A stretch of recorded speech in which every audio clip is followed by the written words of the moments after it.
Sa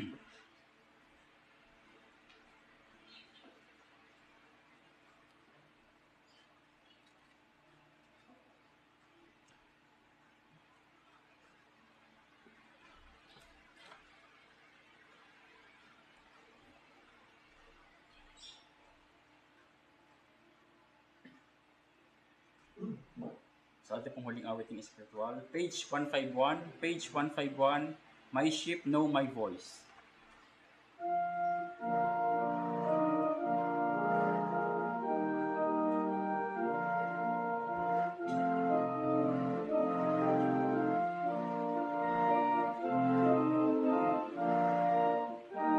My sheep know my voice, sing. My sheep know my voice, and the path that I take, they follow wherever I go. My sheep know my voice, and come at my voice, but a stranger's voice they do not know.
And they follow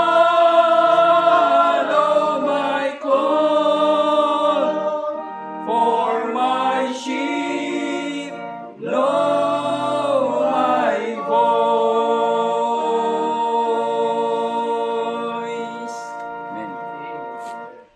Ngayon po hapon, sa muli po nating pakikinig at pag-aaral po ng salita ng Panginoon, atin naman po tawagin ang ating ikalawang mga ngaral, si Pastor Norman Millares.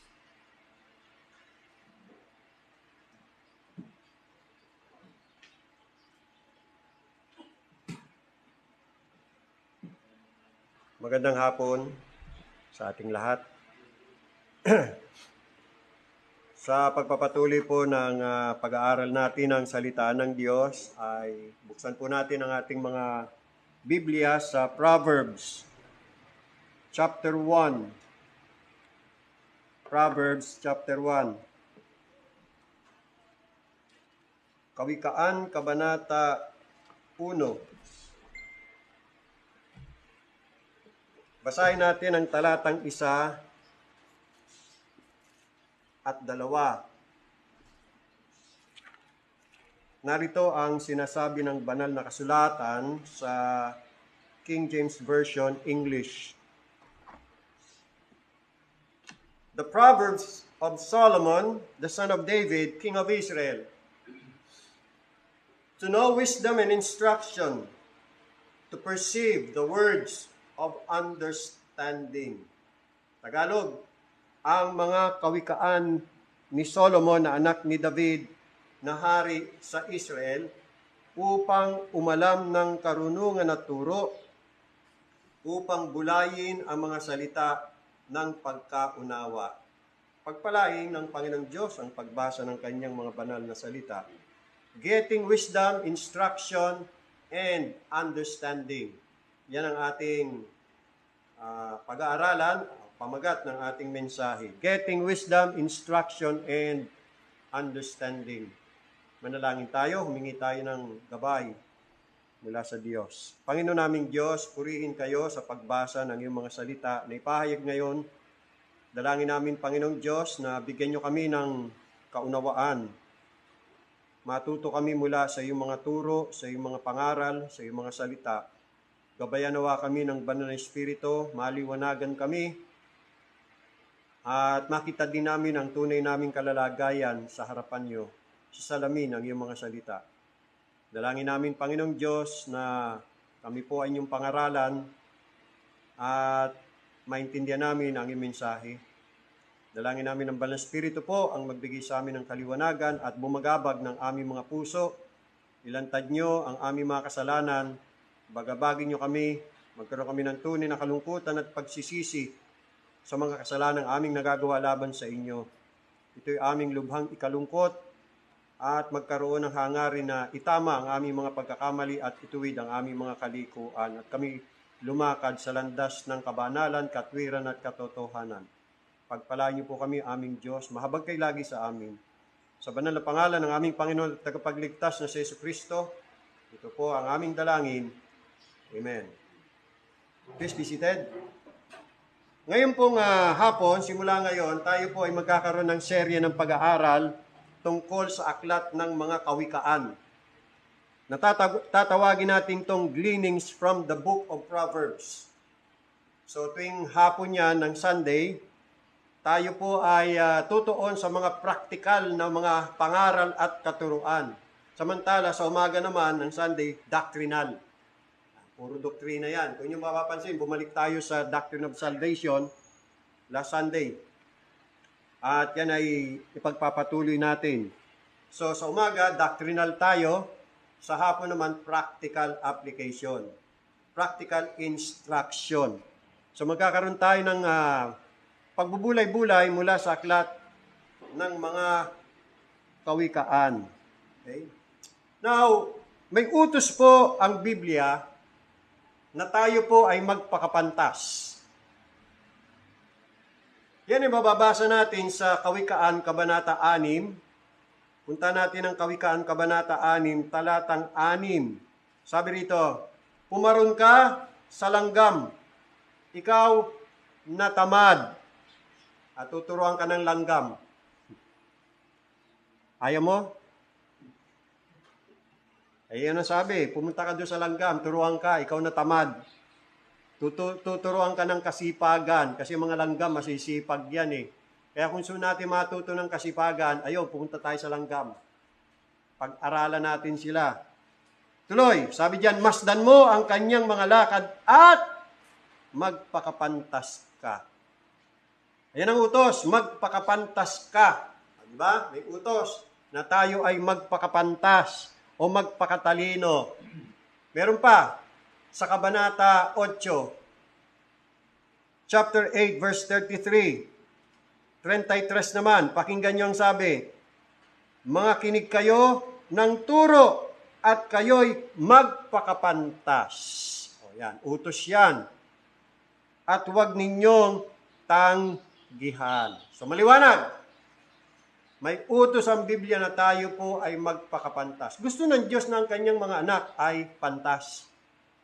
Kabaliktaran ng hangal o mangmang o sa salitang kolokyal ay tanga. Ayaw ng Diyos na tayo maging mga tanga. Nais ng Panginoon na tayo magpakapantas, maging pantas. Ngayon ang tanong, paano po magiging pantas? Makikita natin yan sa Kabanata 19, talatang 20, ng pareho pa ring aklat ng kawikaan. Proverbs chapter 9, verse 20, doon sa tanong, paano ba maging pantas? Ito ang sagot. Ang sabi rito, makinig ka ng payo at tumanggap ka ng turo upang ikaw ay maging pantas sa iyong huling wakas. So dito nakita natin yung kahalagahan na makikinig sa payo at tumanggap ng turo o pangaral o instruction para maging pantas. So saan tayo kukuha ng counsel? Saan tayo kukuha ng instruction? Di walang iba kundi sa salita ng Diyos. Particular, specifically, ang aklat ng mga kawikaan. Yan ang magbibigay sa atin ng payo, ng turo, ng counsel, ng instruction, ng karunungan, ng kaalaman, at ng kaunawaan. So balik tayo sa ating teksto. Proverbs chapter 1. Dito makikita natin kung bakit isinulat ang kawikaan. Kung bakit may kawikaan. Verse 1. Ang mga kawikaan ni Solomon na anak ni David na hari sa Israel. Ano ba ibig sabihin ng kawikaan? Take note, kawikaan hindi po salawikain. Or hindi po ito kasabihan. Kasi pag sinabing kasabihan lang, sabi-sabi lang yan. Hindi. Ito'y tinawag na kawikaan. Ibig sabihin, ito po'y koleksyon ng mga koleksyon. Ito'y koleksyon ng mga kapahayagan, pithy sayings, no? Kung saan by comparison or contrast, ang ilan ay importanteng mga katotohanan na inilatag para sa pamumuhay. Yan po ang kawikaan. Koleksyon ng mga karunungan, ng kaalaman, koleksyon ng mga koleksyon na may kaugnayan sa isang pattern o tularan ng buhay. Ito'y may kaugnayan sa pattern ng buhay. Ito ay isang halimbawa ng literatura ng karunungan sa Biblia. At ito'y nagtataas ng mga tanong tungkol sa mga values, tungkol sa mga moral attitude or moral conduct o moral na pag-uugali. Tungkol din to sa kahulugan ng buhay ng tao at tamang pag-uugali. At mapapansin natin, makikita natin na ang teolohiyang pundasyon ng mga kawikaang ito ay ang pagkatakot sa Diyos. Basahin natin ang talatang 7. Ang pagkatakot sa Panginoon, the fear of the Lord, is the beginning of knowledge. But fools despise wisdom and instruction. Ibig sabihin, ang taong may takot sa Panginoon, may karunungan. May aral siya, may turo siya, meron siyang kaalaman, meron siyang karunungan, meron siyang pagkaunawa. Sapagkat yan ang pundasyon, takot sa Panginoon. That is the very foundation. Hindi tayo magkakaroon ng mabuting asal dito sa lupa kung wala tayong takot sa Panginoon. At diyan nagsisimula. Sabi diyan, the fear of the Lord is the beginning of knowledge. The fear of the Lord is the beginning of wisdom. Yan ay mababasa naman natin sa chapter 9, verse 10. Basahin natin ang Proverbs chapter 9, verse 10. Proverbs chapter 9, verse 10. The fear of the Lord is the beginning of wisdom, and the knowledge of the Holy One is understanding. Sa chapter 1, verse 7, the fear of the Lord is the beginning of knowledge. Dito naman, chapter 9, verse 10, the fear of the Lord is the beginning of wisdom. Wisdom and knowledge. Importante yan. Yan. Kaya dyan po, nagsisimula ang kaalaman sa pagkatakot sa Diyos. Ibig sabihin, pagpapasakop sa kalooban ng Diyos. Yan ang simula ng kaalaman. Yan ang simula ng karunungan. Kaya napaka-importante na magkaroon ng matibay na pundasyon at yan ay ang takot sa Panginoon. May takot sa Panginoon. The fear of the Lord means reverential trust with hatred of evil. Tiwala sa Panginoon, paggalang sa Panginoon, at pagkasuklam at pagkamuhi sa kasamaan. Hindi pwedeng magkaroon ng tiwala at paggalang sa Diyos kung walang pagkamuhi at pagtakwil sa kasalanan, sa karumihan, sa kasamaan, sa kalikuan, at sa mga pagsalangsang. Ang taong may takot sa Diyos, lumalayo sa kasamaan. Lumalayo sa kasalanan. Basahin natin ang Proverbs chapter 19. Proverbs o chapter 16. In verse 6, sabi riyan, by mercy and truth iniquity is purged, and by the fear of the Lord men depart from evil. You see that?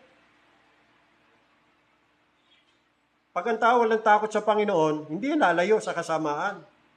Lalayo lang ang tao sa kasamaan, sa kasalanan, pag may takot siya sa Panginoon.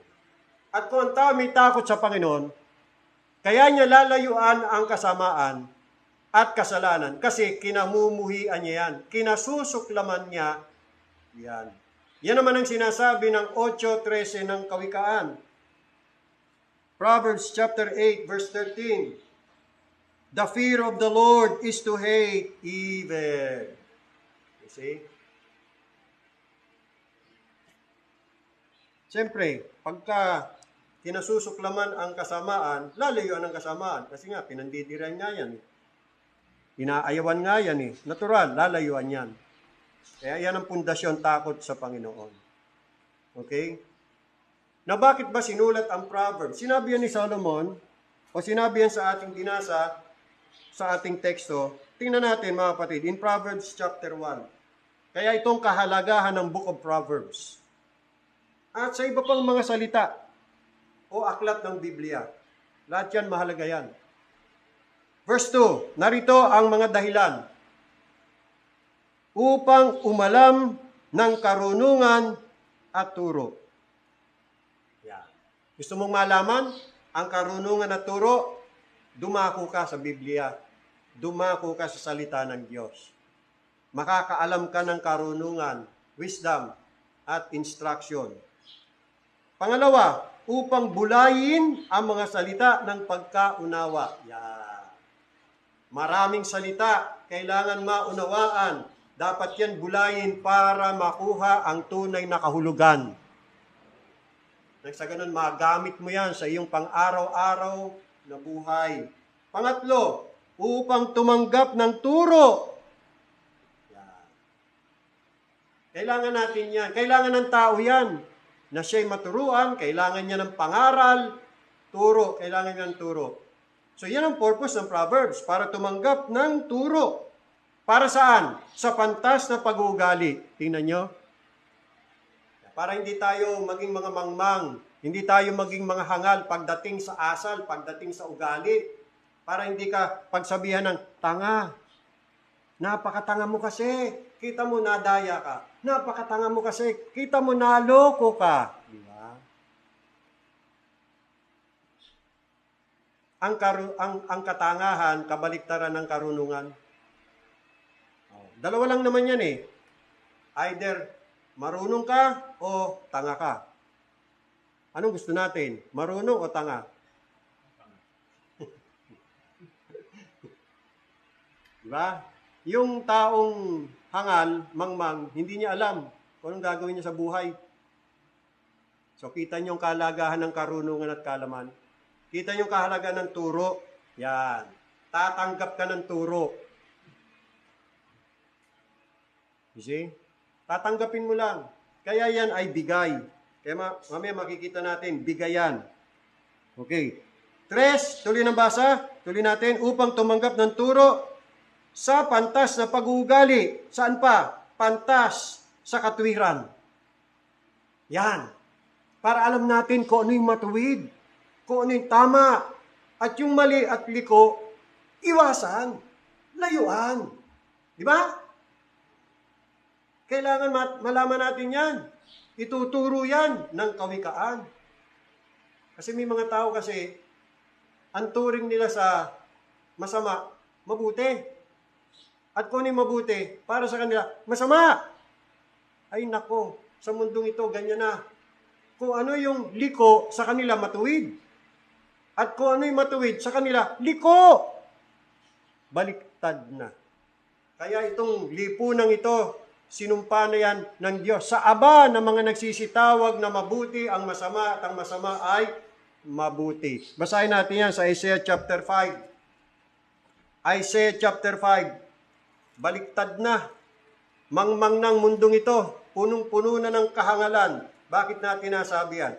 Eh, yung ba namang mabuti? Para sa kanila, masama. At yung masama, para sa kanila, mabuti. O di ba kahangalan yan? Hindi na alam ng tao kung ano yung mabuti, kung ano yung masama. Kung ano yung tama at kung ano yung mali. Kung ano yung mali, tama sa kanila. Kung ano yung tama, mali sa kanila. 5:21 o 20, sabi riyan, sa aba ng mga tumatawag na masama ang mabuti at mabuti ang masama. Who put darkness for light and light for darkness. Who put bitter for sweet, and sweet for bitter. Yung kadiliman sa kanila, liwanag yun. At yung liwanag sa kanila, kadiliman yun. Ako'y bago-bago pa lang dito sa San Pablo, ako'y namamahagi ng mga tracts, no? Mga babasahing Kristiyano. Yung mga taong binibigyan ko, ano yan? Curious sila, kung ano yung pinamimigay ko, ano yan? Ay, babasahin ng Kristiyano. Ay kung yan ba naman, pinepera mo na. Para sa kanila, walang kabuluhan yan. Meron pa akong binigyan ng Biblia Nalaman ko lang, sinunog yung Biblia Walang kabuluhan daw yon. Kita mo yon. Yung Biblia, walang kabuluhan para sa kanya. Eh, anong makabuluhan sa'yo? Bisyo. O, kita mo yan. Mas mabuti pang nagbibisyo kaysa nagbibiblia. Wala na. Wala nang karunungan ng tao. Puro kahangalan at kamangmangan na. Kaya mahalaga ito. Kailangan tayong turuan. Kailangan natin ng karunungan.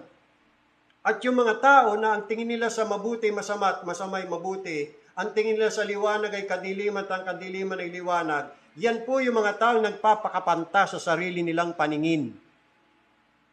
Gaya ng sinabi rito sa talatang 21, sa aba ninyong mga panta sa sarili nilang mga mata at marurunong sa sarili nilang mga paningin.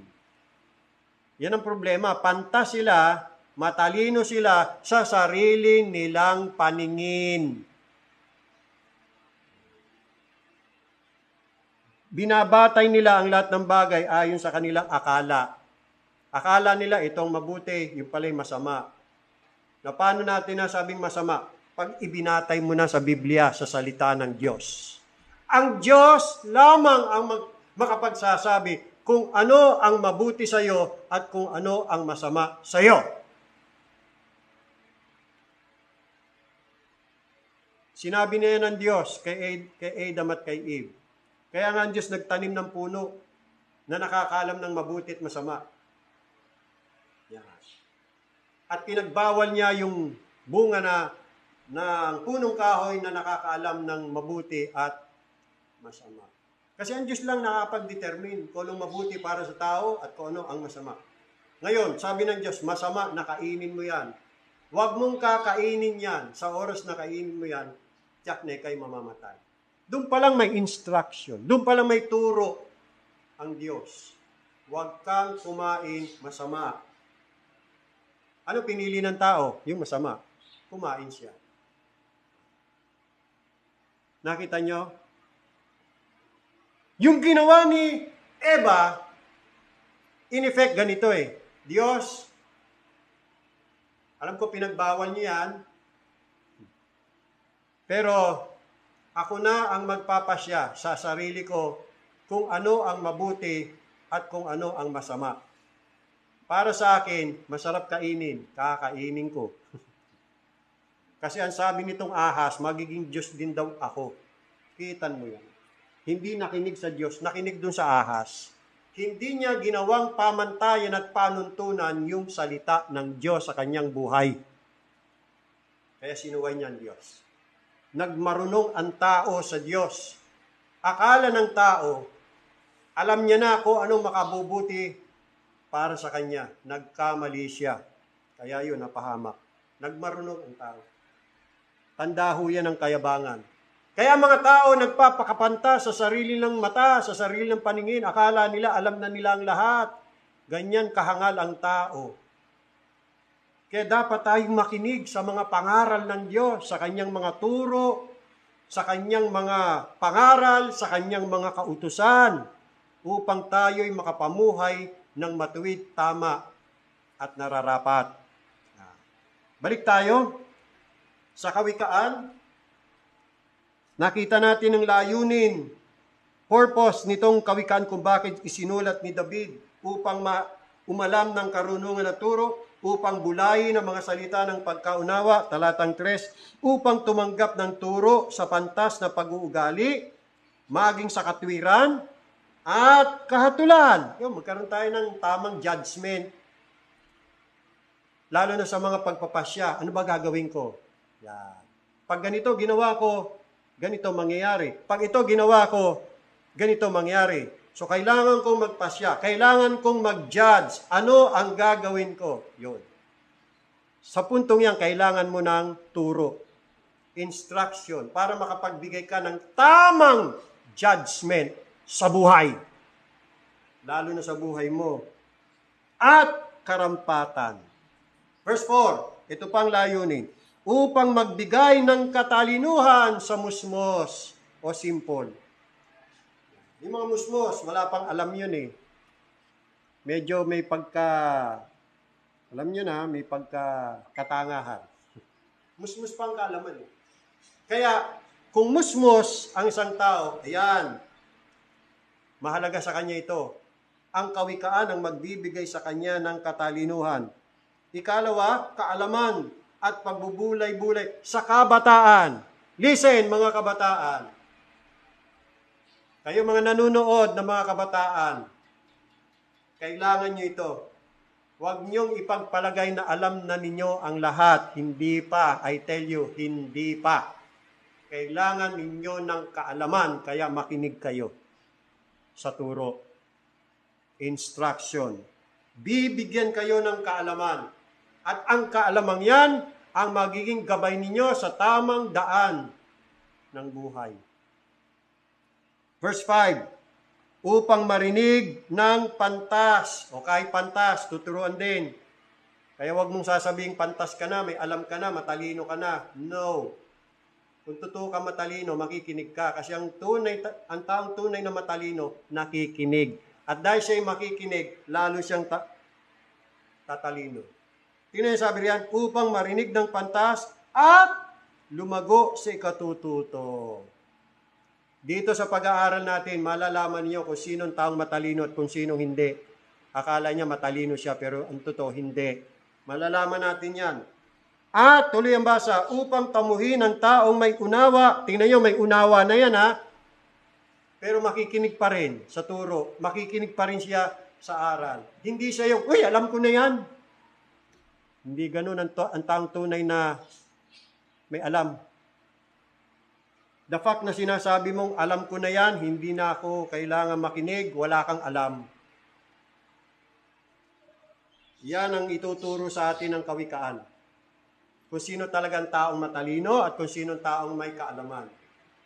Yung may alam, yung nakakaunawa, makikinig pa rin eh.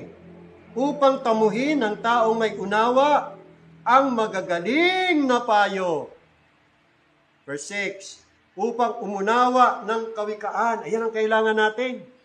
Maintindihan natin ang mga kawikaan at ng kahulugan ng mga salita ng pantas at ng kanilang malalabong sabi. Yan ang layunin. So habang tayo ay nasa lupa, may buhay tayo na ipamumuhay sa laman. Dahil dito, may buhay na kailangang ipamuhay dito sa mundo. Ngayon, habang narito tayo sa lupa at namumuhay sa mundong ito, dapat tayong turuan kung papaano po natin dadalhin ang ating relihiyon o paniniwala, kung papaano tayo makikitungo ng tama sa ating kapwa at umasal sa paraang makapagbibigay ng kaluwalhatian at kaluguran sa Diyos. Kailangan nating mamuhay ng may katalinuhan sa mundong ito. Kailangan natin yan. Basahin natin ang sinabi ni Pablo sa Efeso Kabanata 5, talatang 15, Ephesians chapter 5, verse 15. Sabi ni Pablo, mag-ingat nga kayong lubos kung paano kayo lumalakad sa ibabaw ng mundong ito. Dito sa lupa, dapat ingatan natin kung paano tayo lumalakad. Ibig sabihin kung paano tayo mamumuhay. Dapat tamang pamumuhay. Huwag gaya ng mga mangmang, kundi gaya ng marurunong. Yung may alam, yung may katalinuhan, yung mga nakikinig sa turo at aral. Yan. Mahalaga yan eh. Sa English, ganito ang pagkakasabi. King James, see then that ye walk circumspectly, not as fools, but as wise. Hindi kalooban ng Diyos na tayo lumakad sa mundong ito bilang mga hangal at mga mangmang, kundi bilang mga pantas, matatalino. See? That is God's will for us. Dapat alam natin paano tayo mamumuhay sa mundong ito eh. Tamang pamumuhay, yung ating mga moral maayos, yung ating asal at pag-uugali, tama. Alam natin kung anong mabuti na dapat natin gawin at alam din natin kung ano yung mali na dapat wag natin gawin. Kailangan natin yan sa mundong ito. No? Kaya nga, mag-ingat tayo kung paano tayo mamumuhay. Yan ang ibig sabihin dito ni Pablo. Be careful how you live on this world or in this world. Do not be unwise, but wise. Paul said, act like people with good sense and not like fools. Act like people with good sense. At hindi parang mga hangal, mga mangmang. Kaya maging maingat kayo sa inyong paglakad, hindi gaya ng mga mangmang, kundi gaya ng marurunong. Nung ang Panginoon Kristo ay narito sa lupa at siya'y nagministeryo, isa rin yan sa kanyang turo, sa kanyang mga alagad. Anong sabi ng Panginoon? Maging mga pantas kayo tulad ng mga ahas, pero harmless as dove. Sa Mateo, Kabanata 10, talatang 16. Matthew chapter 10, verse 16. Jesus said, behold, I send you forth as sheep in the midst of wolves. Be therefore wise as serpents. Mga ahas kasi tuso yan. Tatalino. Isa sa mga matatalinong hayop. Wise. Eh, mismo pang Hesus Kristo nagsabi, wise ang serpent eh. Therefore, wise as serpents and harmless as doves. Wise, but harmless. Hindi nananakit. Now, in Philippians chapter 2, verse 15, nagbigay din si Pablo sa mga taga-Filipos ng instruction o turo kung paano sila dapat mamuhay sa gitna ng lahing masama at liko. Basahin natin ang Philippians chapter 2, verse 15. Ganito naman ang sabi ni Apostle Paul. Maging si Apostle Paul, may instruction din siya. Sabi niya, that you may be blameless and harmless, the sons of God, without rebuke in the midst of a crooked and perverse nation. You see, brothers and sisters, we should come to realize that we are living in the midst of a crooked and perverse nation. And that's the reason why we should live as wise and not as fools. Among whom ye shine as lights in the world. Tagalog, upang kayo maging walang sala at walang malay. Mga anak ng Diyos na walang dungi sa gitna ng isang lahing liko at masama. Tanong, paano mo gagawin yan? Paano natin gagawin yan? We need instruction. We need wisdom. We need understanding. We need counsel. We need knowledge. At saan natin makukuha yan? From the Word of God.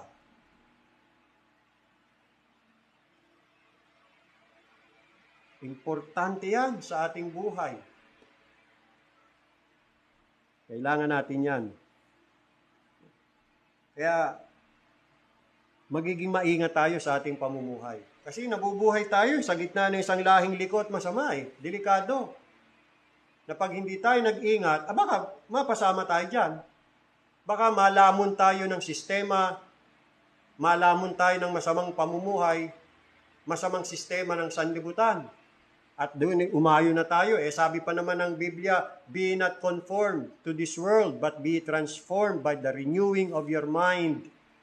Huwag kayong umayon sa takbo ng sanlibutan. In order for us to do that, we need wisdom from above. We need instruction. We need teachings, education, coming from God. Tuturuan tayo. Na maganda. Meron tayong Biblia na magtuturo sa atin. Paano natin aayusin ang ating mga buhay? Lalo na kung mga buhay natin nagkagusot-gusot, nagkasira-sira. Paano mo ayusin? Kung walang instruction, you better go to the Word of God. Tuturuan ka ng tama. Huwag kang pumunta sa ibang library o pumunta sa ibang mga philosophers. Go to the Word of God. Hindi ka magkakamali. So, dahil dyan mga kapatid, dito papasok ang kahalagahan ng Book of Proverbs. Dahil ito ay nagbibigay ng hitik na mga pangaral at araling praktikal tungo sa buhay na pantas, matuwid at banal. Tanda natin, makinig, tanda natin mga kapatid, kung ano po ang ating pamumuhay dito sa lupa, ito rin ang magiging salik sa pagtukoy or determining factor kung ano ang ating magiging kalagayan sa daigdig na darating o sa walang hanggan. Dito po ginagawa yan habang narito sa lupa. Dito tayo dapat kumilos, umayos, gawin ko anong tama. Kasi yan po ang magiging determining factor kung ano ang ating magiging kalagayan sa daigdig na darating o doon sa walang hanggan. Hindi doon. Hindi doon ka palang mag-aayos. Doon mo palang aayusin ang sarili mo. Doon mo pala ayusin ang buhay mo. Mali, dito pa lang. Kaya pagka dito nagkamali ka, wala na. Hindi ka na abot doon sa kabila. Importante yan. So para tayo ay makapamuhay ng tama at matuwid, kinakailangan magkaroon tayo ng wisdom, instruction, counsel, at knowledge.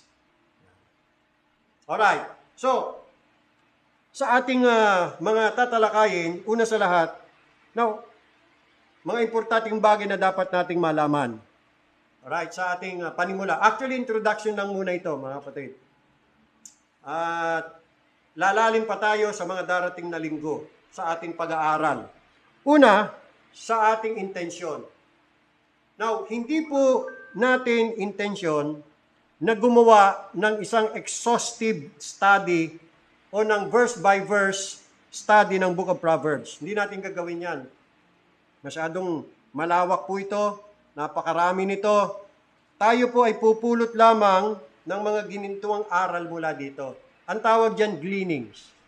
Kaya nga pinamagatan natin tong major title natin, Gleanings from the Book of Proverbs. Ang gleaning, nangyayari yan mga kapatid, sa pagtatanim. Ang gleaning, nagaganap yan pagkatapos ng harvest. So pagka ang itinanim, halimbawa trigo, ay nagbunga na, haharvestin yan. Harvest. Ngayon, sa pag-harvest na yan, mayroon pang mga pumapatak yan na mga butil. Good pa rin yun. So yun, pinupulot yun. Marami pa yun na nalaglag. Yun po, bagamat mga tira, pero good yun. Pinupulot yun. Ang tawag dyan ay gleaning. So yan ang ating gagamitin. Pupulot tayo ng mga diamante mula sa salita ng Panginoon, particular sa Book of Proverbs, na magiging baon natin sa ating pamumuhay dito sa mundo. Yan. Ikalawa, tingnan natin ang kahulugan ng mga importanteng salita. Sa pag-aaral natin, kasi ma-encounter natin itong mga salitang ito. Unang-una ay ang salitang wisdom. Napakarami yan sa Book of Proverbs na mababasa natin. Now, ano ba ang wisdom? Kailangan maintindihan natin yan. Ang wisdom ay ito. Ito po ay abilidad o kakayahang gumawa ng mga matinong desisyon at paghatol batay sa personal na kaalaman at karanasang nakalap. That is wisdom. Ulitin ko Englishin natin. Wisdom is the ability to make sensible decisions and judgment based on personal knowledge and experiences acquired.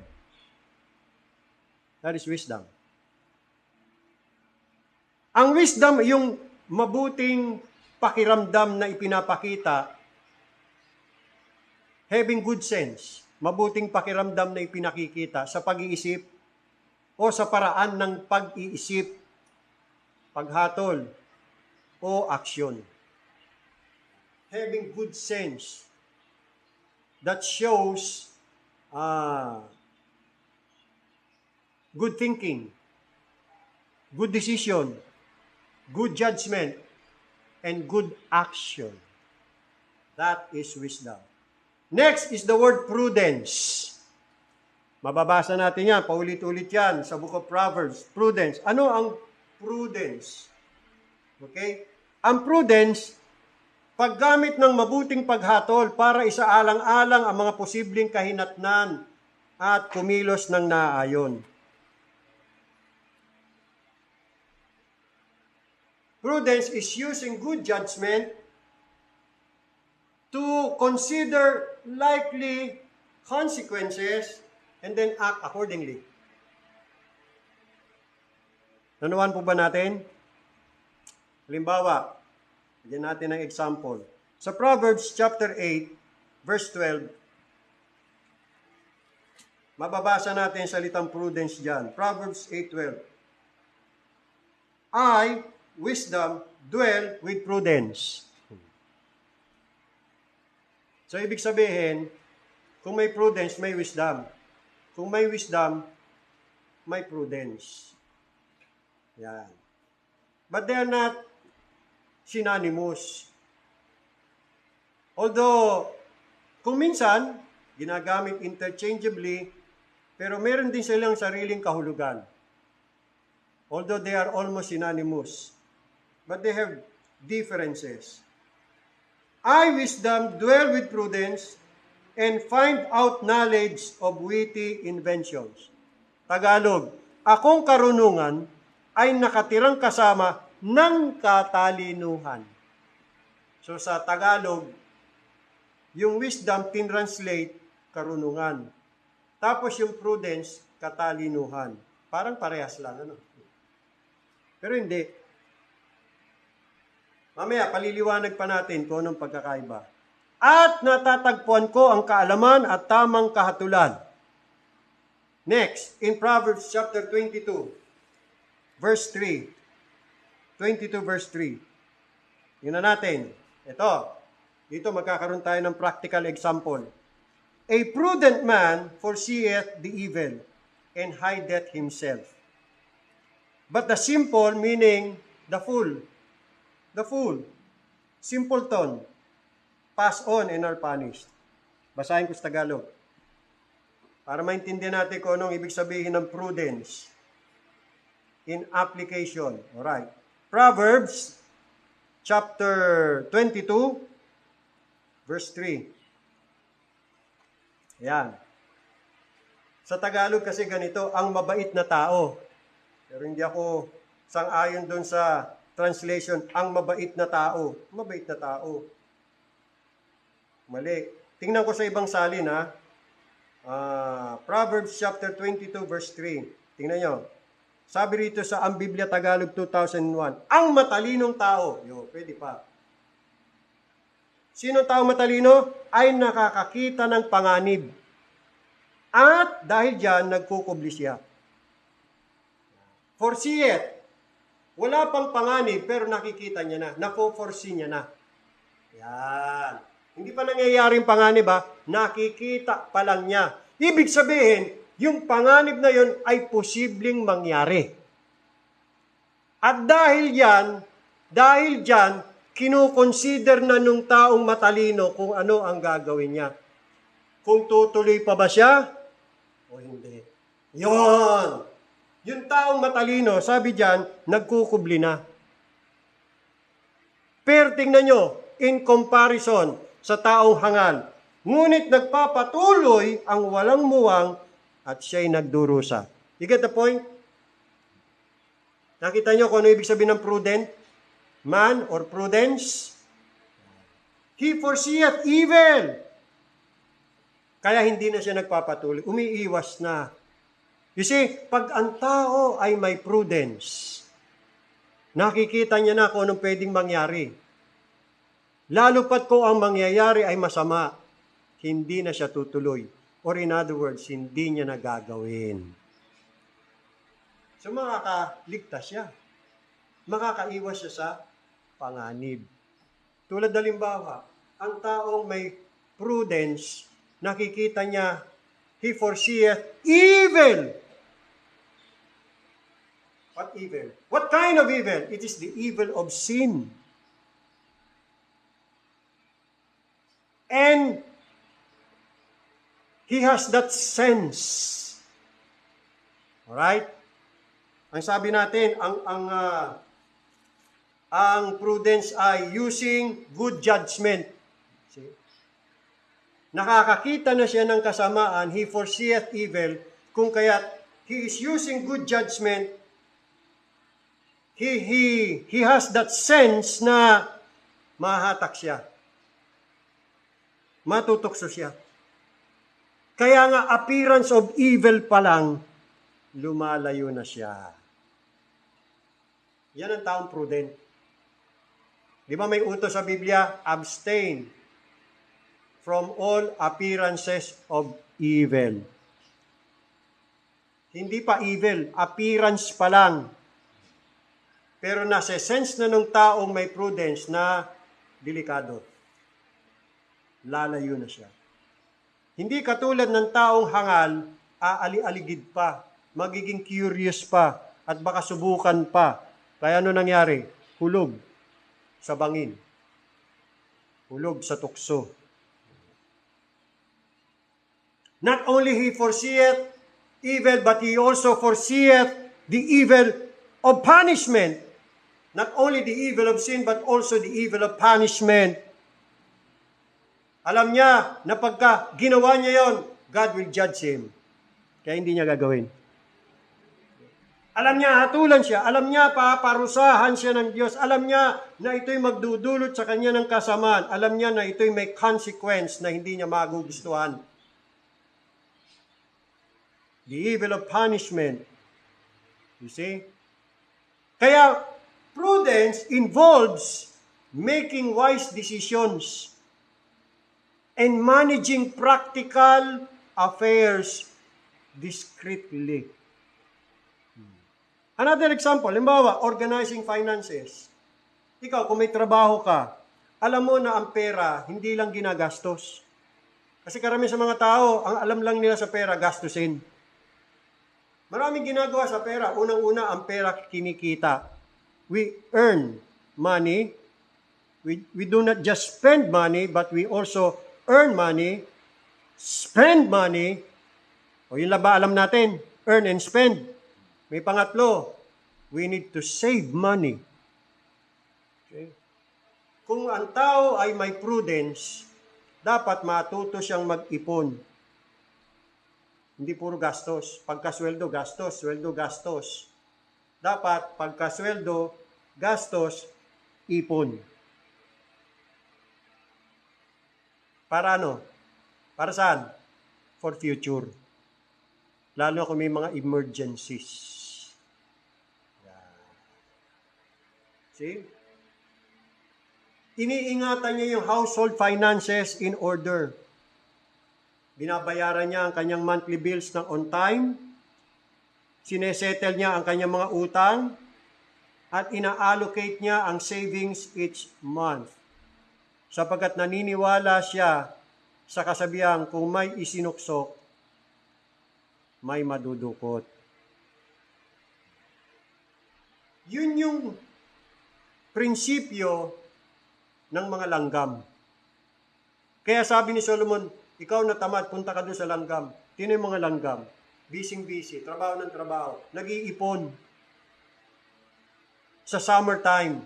Kasi alam nila darating ang tag-ulan. At hindi na sila makakapag-ipon.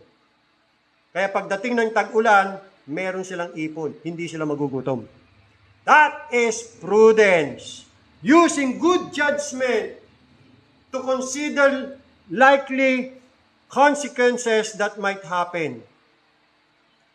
He foreseeth evil. Kaya hindi na siya tutuloy, iwas na. Pero yung hangal, tuloy pa rin. Ayun, di napahama. See?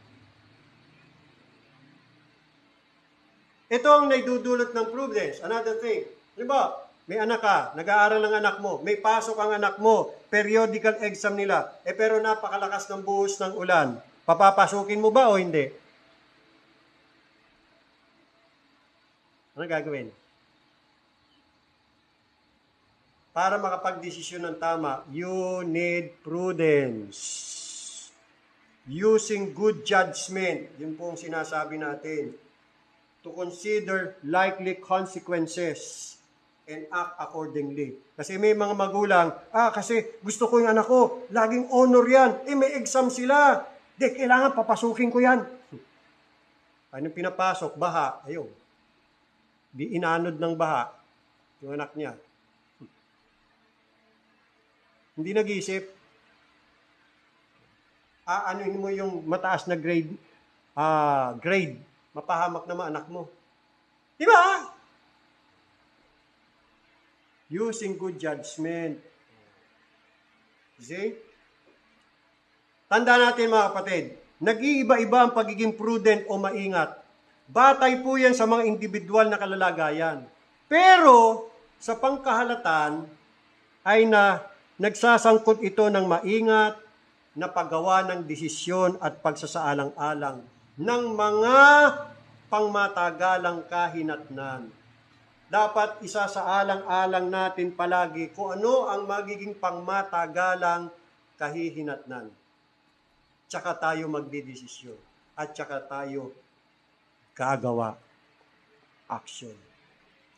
So, wisdom is the ability to make sensible decisions and judgments based on personal knowledge and experiences acquired. Prudence, using good judgment to consider likely consequences and then act accordingly. Here's the third word, discretion. Discretion. What is discretion? Ang discretion, yan ang kalayaan o otoridad na hatulan ng isang bagay o gumawa ng desisyon tungkol dito. Kailangan mo ng discretion. The freedom or authority to judge something or make a decision about it. Parang katulad din ng prudence, parang katulad din ng wisdom, but it's quite a different thing. Discretion yun. At yan ay mababasa natin sa chapter 2 verse 11. Discretion shall preserve thee, understanding shall keep thee. Pangapat, knowledge. Knowledge. What is knowledge? Ang knowledge, lahat ng mga impormasyon, lahat ng mga facts, lahat ng mga truths, at mga principles na napag-aralan, na natutuhanan throughout time. So in other words, knowledge is the possession of facts. Knowledge is the acquisition of truths, facts, acquisition of principles, possession of information, at marami pang iba. Knowledge. Sa Tagalog, kaalaman.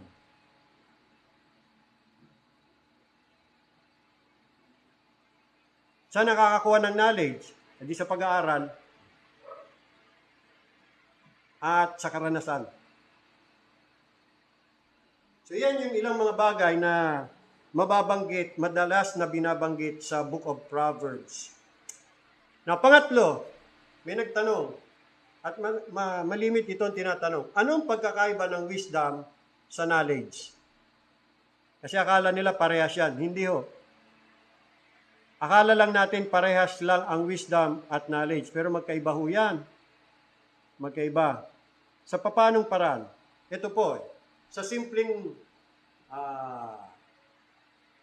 kahulugan. Knowledge is knowing what to say.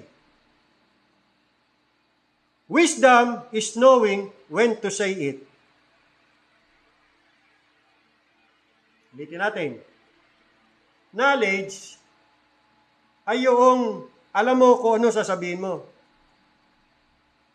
Ang wisdom ay yung alam mo kung kailan mo dapat sabihin. Yan ang wisdom. Kaya hindi ko mo may alam ka, hindi ko mo tama ka, basta ka nilang magsasalita at basta ka nilang magre-rebuke na wala sa panahon, wala sa oras. Dapat alam mo kung kailan ka magsasalita. Yung ba namang rebuking ka sa harapan ng mga tao, tama ba yun? Oo nga, tama yung sasabihin mo. Pero tama ba kung paano mo sinabi? At nasa tamang lugar ka ba? Pagka gano'n, walang wisdom doon. Knowledge meron ka, pero kung paano mo i-apply yung knowledge mo, hindi mo alam. That is not wise. You see? Ulitin natin ha. Knowledge is knowing what to say. Kasi may knowledge ka, may alam ka kung anong sasabihin mo. At yung sasabihin mo, tama. Pero ang wisdom is knowing when to say it. Dapat may right timing. At saka right place. Isip-isip. That is wisdom. Ito pa. No. Knowledge is knowing that a tomato is a fruit. Alright? Knowledge is knowing that a tomato is a fruit. Now, wisdom is knowing not to put tomato in the fruit salad.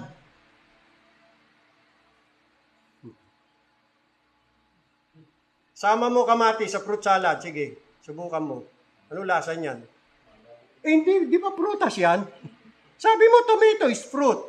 Di sinama ko, fruit salad. Ano tawag doon?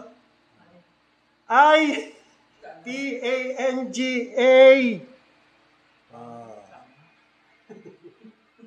Takin mo yung kamatis, isinama mo sa fruit salad. Oo nga, prutas yan. Alam mo, prutas ang tomato. That is knowledge. Pero kung isasama mo yan sa fruit salad, hindi yan wise, hindi yan wisdom. Yan ay katangahan. Sa mga tweet, from those examples, mga kapatid, nakita natin, wisdom is the application of knowledge. It is the right application of what you know.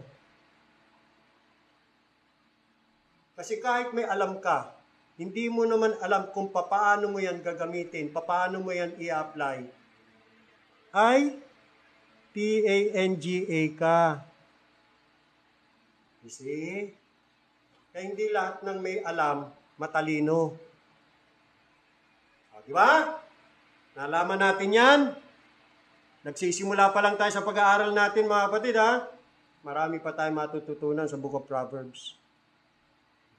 Diyan natin maintindihan kung anong ibig sabihin talaga ng katalinuhan. Akala natin ang katalinuhan, yung taong mathematician, yung taong magaling sa science, yung taong magaling sa English, magaling sa geography, sa history, alam ang lahat. In short, sa academics, hindi ganon.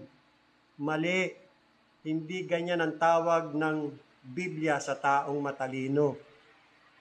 Katunayan nga, kung titingnan natin sa Bible, mga kapatid, may mga taong magagaling sa mata ng sanlibutan, pero sa Diyos, hangal. Example, yung mayaman. Mababasa natin yan sa Luke. The rich man, Luke chapter, ano nga ba yun? Chapter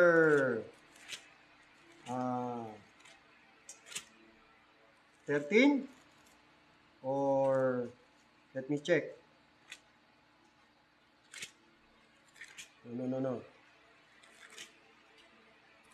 I forgot the verse. Wow. Dapat kanina, chinek ko na eh.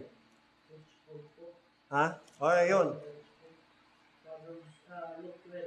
Yun, 12. Alright, tingnan nyo, Luke 12. Alright, look at in verse 16. And he spoke a parable unto them, saying, The ground of a certain rich man brought forth plentifully. Matalino ba yan? Magaling ba yan? O hindi? Aba, kung hindi yan matalino, hindi yan yayaman. Diba? Successful businessman siya eh. Kasi tingnan nyo, verse 17. And he thought within himself, saying, What shall I do? Because I have no place to bestow my crops. 18, and he said, This will I do. I'll pull down my barns and build greater, and there will I bestow all my crops and my goods. O di ba matalinong businessman to? Kasi napaunlad niya ang kanyang negosyo.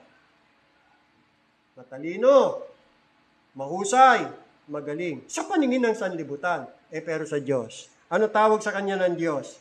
Tingnan nyo. Dito sa verse 20. But God said unto him, Thou fool! Ano tawag sa kanya ng Diyos? Fool. Mayaman nga, pero fool. Hangal. Mangmang. Bakit? Kasi, sabi niya sa sarili niya sa 19, And I will say to my soul, Soul, thou hast much goods laid up for many years. Take thine ease, eat, drink, and be merry. Kaya sa tinawag ng Diyos na hangal, hindi niya alam kung paano gamitin ang buhay. Ginugulang niya ang kanyang buhay sa mga bagay dito lang sa lupa. Hindi niya alam na mayroong eternity. Isa pa, kaya siya tinawag ng Diyos na hangal dahil sa kanyang attitude towards God. Wala siyang Diyos. Wala. Ang dami niyang plano sa buhay pero hindi kasama ang Diyos. Pangalawa o pangatlo, dahil akala niya ang buhay ay life consists of having many riches. Ang sabi ng Panginoon sa verse 15, ito ang totoong buhay. Take heed and beware of covetousness, for a man's life consisteth not in the abundance of the things which he possesseth. In other words, ang buhay ay hindi ibig sabihin, yung meron ka, lahat nasa iyo na. That's not life. That's not true life. Because without Jesus Christ, life is empty. Life is poor. Without God, life is nothing. Isa pa, kaya tanga to, hangal, iginugol niya ang kanyang buong panahon, buong buhay niya, sa pag-ipon ng kayamanan dito sa lupa. Ang kayamanan, pansamantala, hindi naman magtatagal yan. Hindi siya nag-ipon ng kayamanan sa langit na walang hanggan. Isa pa kung bakit siya tanga, hangal, akala niya ang buhay niya mahaba. Sabi niya sa sarili niya, magpakasaya ka, kumain ka, uminom ka, magpakasaya ka. Dahil mabubuhay ka ng maraming panahon, maraming taon, for many years. Pakikinabangan mo itong ari-arian mo, kayamanan mo for many years. Hindi niya alam, time is up na pala siya. Ang sabi ng Diyos sa kanya, ikaw na hangal, ngayong gabi, babawian ka na ng buhay. Kita mo, hindi niya napaghandaan ng kamatayan.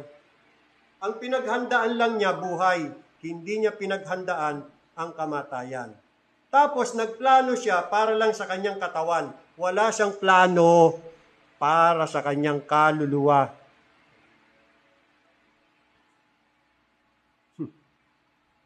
Ang tao palang hangal, puro pang material lang ang inaatupag.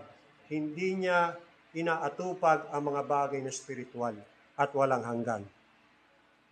Hindi niya alam na may kaluluwa din siya.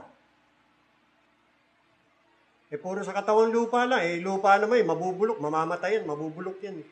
Hindi naman tatagal yan. Hindi hangal. Ang nasa isip lang niya, para lang dito sa lupa. Hindi niya iniisip ang eternity. Another, in 1 Corinthians chapter 1. 1 Corinthians chapter 1, tingnan niyo ang Diyos. Sinong kanyang mga pinipili? Yan. Yung mga matatalino sa sanglibutang ito. Verse 26, for ye see your calling, brethren, how that not many wise men after the flesh. Hindi ganon ang wise sa Bible. Sa Book of Proverbs, hindi po tumutukoy sa mga wise men after the flesh. O yung merong wisdom of this world, hindi po yun kinoconsider na mga matatalino. Kadalasan pa nga yan ang mga hangal.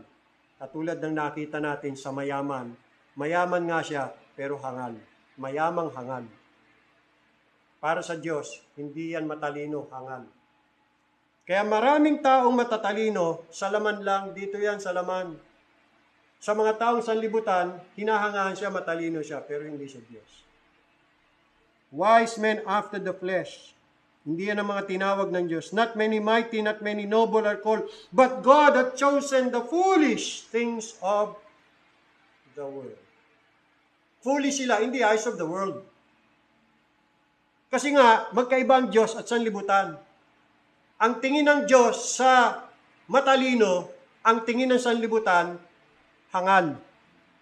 Ang tingin ng sanlibutan sa matalino, na matalino sa Diyos, sa kanila, hangal. Baliktad. Kung ano yung hangal sa Diyos, sa sanlibutan, matalino. Kung ano yung hangal o yung matalino sa Diyos, sa sanlibutan, yun ang hangal. You see? Tulad nating mga mananampalataya, sa paningin ng sanlibutan, mga hangal tayo Pero hindi sa Diyos. Nakita niyo mga kapatid, baliktad ang mga prinsipyo ng Diyos at ng sanlibutan. Opposite. Ganyan sa Book of Proverbs, makikita natin yung contrast. Tuloy natin. For God hath chosen the foolish things of the world to confound the wise, and God hath chosen the weak things of the world to confound the things which are mighty, and base things of the world. Notice, palagi binabanggit, world. Kasi magkaiba nga ang Diyos at ang world, opposite principle. Opposite. And things which are despised, yung pa ang pinili ng Diyos, God hath chosen. Yea, and things which are not, to bring to nothing things that are. Kaya iba yung matalinong tao ayon sa sanlibutan, dun sa matalinong tao ayon sa Diyos. Tawanawa natin. Kung minsan, kung sino pa yung bata, siya pa ang matalino.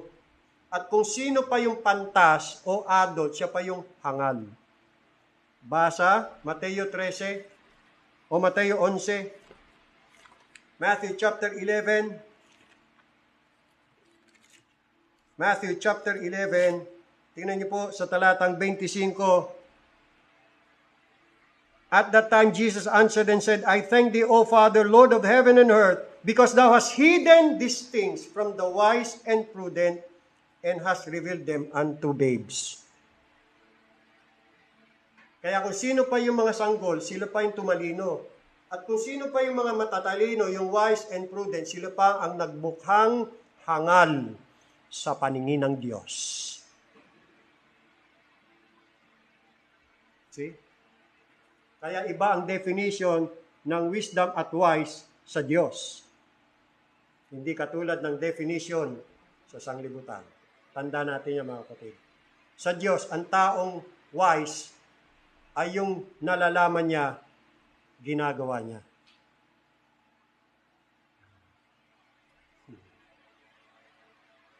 Ang ganda ng illustration natin, no? Knowledge is knowing that a tomato is a fruit. Wisdom is knowing that you should not put tomato in a fruit salad. The next, nakita natin yung contrast. Tingnan natin yung contrast o paghahambing ng virtues and vices. Ang paghahambing sa pagitan ng biyaya at bisyo. Mababasa natin yan sa pag-aaral natin. Yung contrast ng wisdom and foolishness. Ang kabaliktaran ng wisdom, foolishness or folly. Yung contrast between wise and a fool. Or wise versus simple. Example, wise man, foolish man. Or wise father, foolish father. Wise son, foolish son, or a fool, at marami pang iba. Pangalawa, contrast between righteousness or uprightness versus wickedness. Or righteous versus wicked. Or upright versus wicked. So, ibig sabihin, kung hindi ka righteous, wicked ka. Kung wicked ka, hindi ka righteous.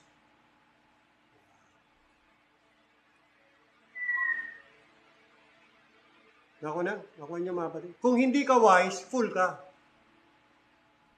At kung fool ka, hindi ka wise. Ganun yung contrast na makikita natin.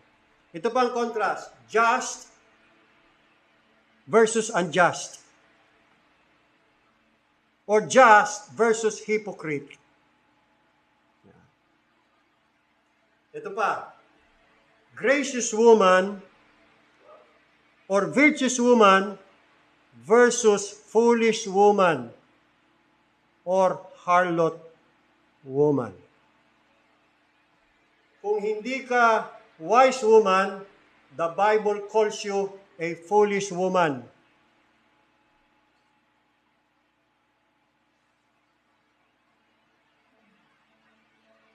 Kung hindi ka gracious woman, you are a harlot woman.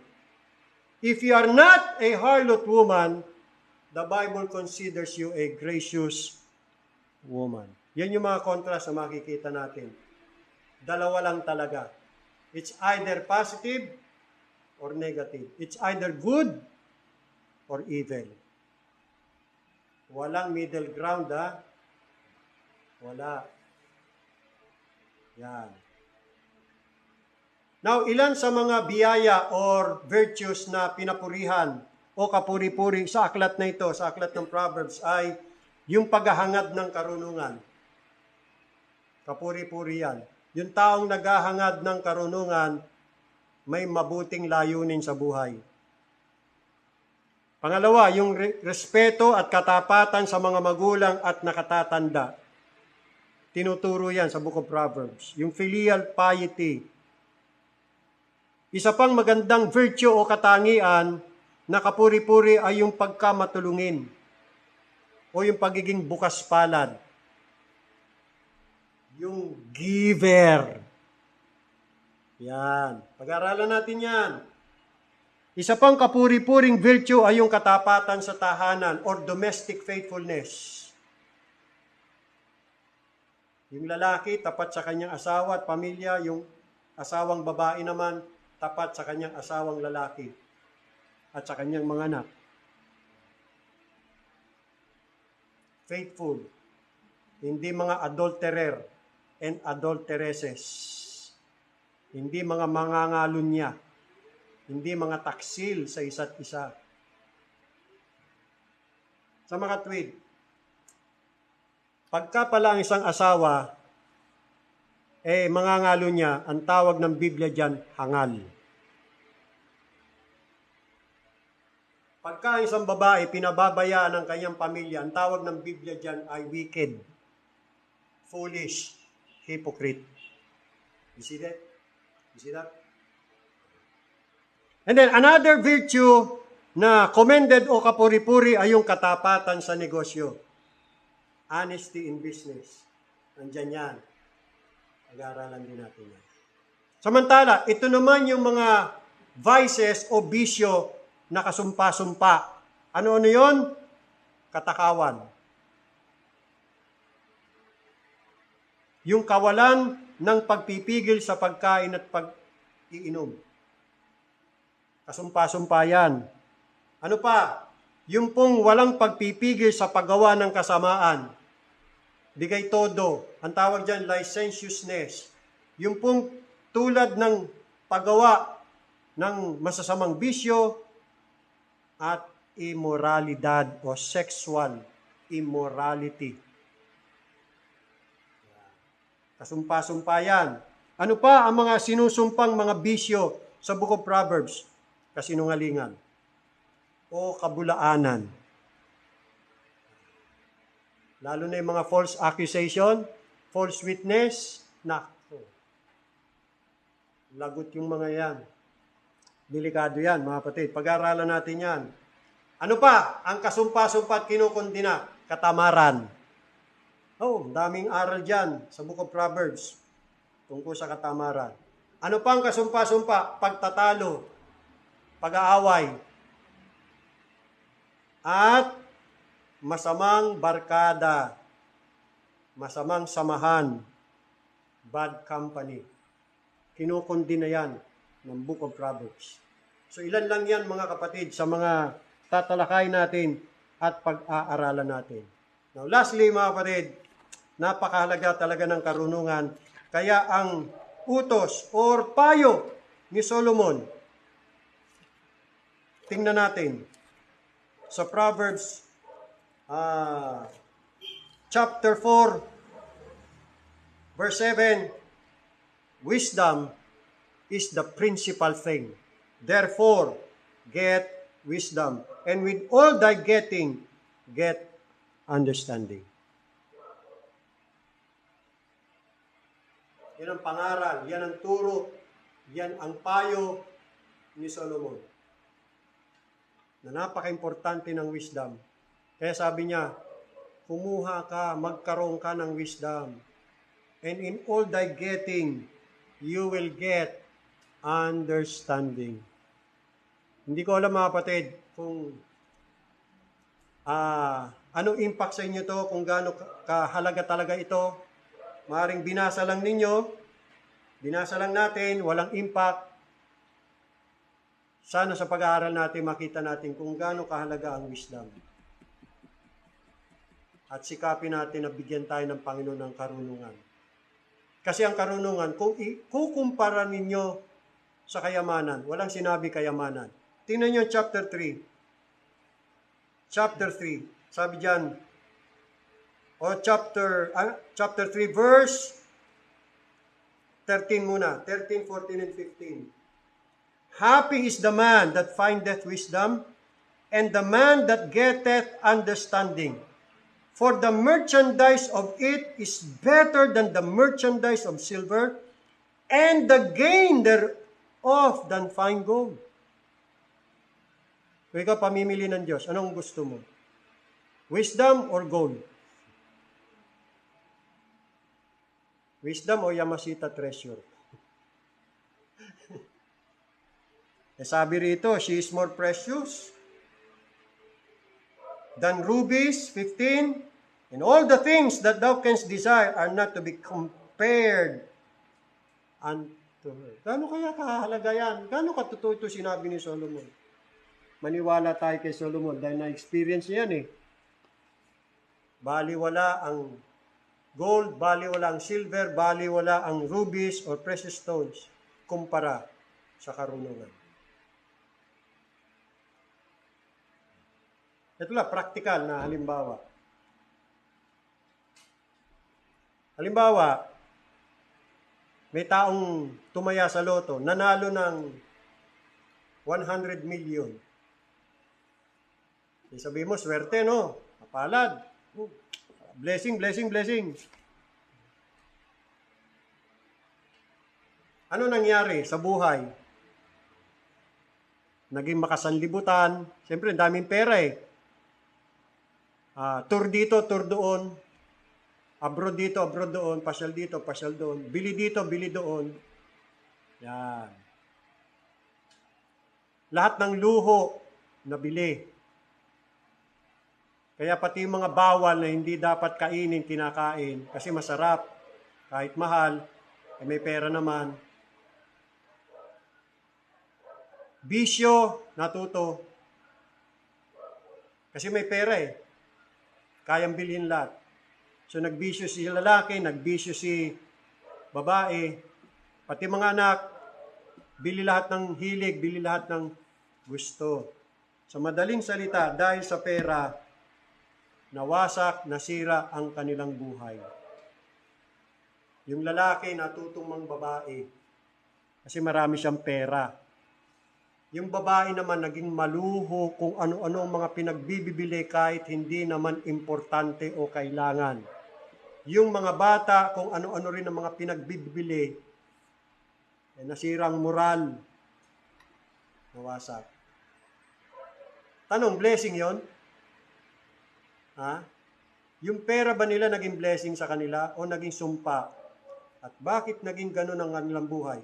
Kasi wala silang wisdom.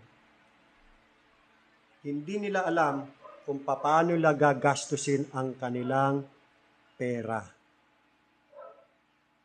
You see?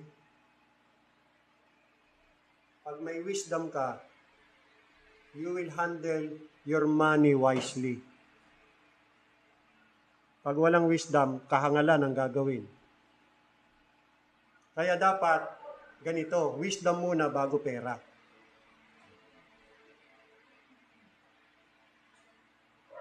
See? Kaya bago tayo pagkatiwalaan ng Diyos ng kayamanan, dapat siguraduhin natin meron tayong karunungan. Dahil kung hindi, masisira at masisira ang buhay natin. Ang pera, ang kayamanan, hindi yan magiging blessing, magiging sumpa pa yan ng ating buhay pag walang wisdom. Kaya mas mabuti pang walang kayamanan, pero may wisdom. Kasi mapapamahalanan mo, mapapangasiwaan mo ang buhay mo ng tama at maayos. Kaya mahalaga wisdom. Pagpalain ng Panginoong Diyos ang mensahe sa ating mga puso. Tutuloy natin yan sa mga susunod nating pag-aaral. Ay, manalangin.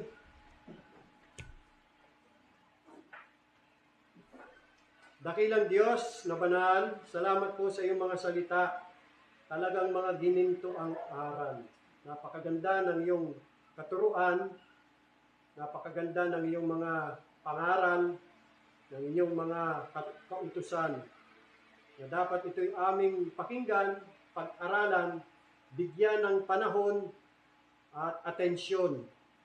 Dahil kami po ang makikinabang dito, maayos ang aming mga buhay, makakapamuhay kami dito sa ibabaw ng mundong ito ng tama, maayos, matuwid, at pantas. Gabayan niyo kami, O Diyos, ng inyong mga salita. At pahalagahan namin ang iyong mga salita, pahalagahan namin ang iyong mga pangaral at turo, ang iyong mga kautusan sa aming mga puso, at ito'y aming i-apply sa aming mga buhay upang umayos at gumanda ang takbo ng aming mga buhay dito sa lupa. Na kami makasunod sa iyong mga utos at sa iyong kalooban. Pagpalain niyo po kami, aming Diyos, gabayan. Sa isang linggo na namang aming haharapin, turuan pa po ninyo kami, ituro niyo sa amin kung ano po mga dapat namin gagawin. Paalala niyo ho ang inyong mga aral sa amin, huwag naming makalimutan. Pagpalain niyo ang aming buhay, pagpalain niyo po ang aming sambahayan. Sa banal na pangalan ng aming Panginoon, tagapagligtas na si Jesucristo, ito po aming dalangin. Amen. Awitin po natin ang doxology. Praise God from whom all blessings flow. Praise Him, all creatures here below. Praise Him above, ye heavenly host. Praise Father, Son, and Holy Ghost. Amen. Amen. Amen.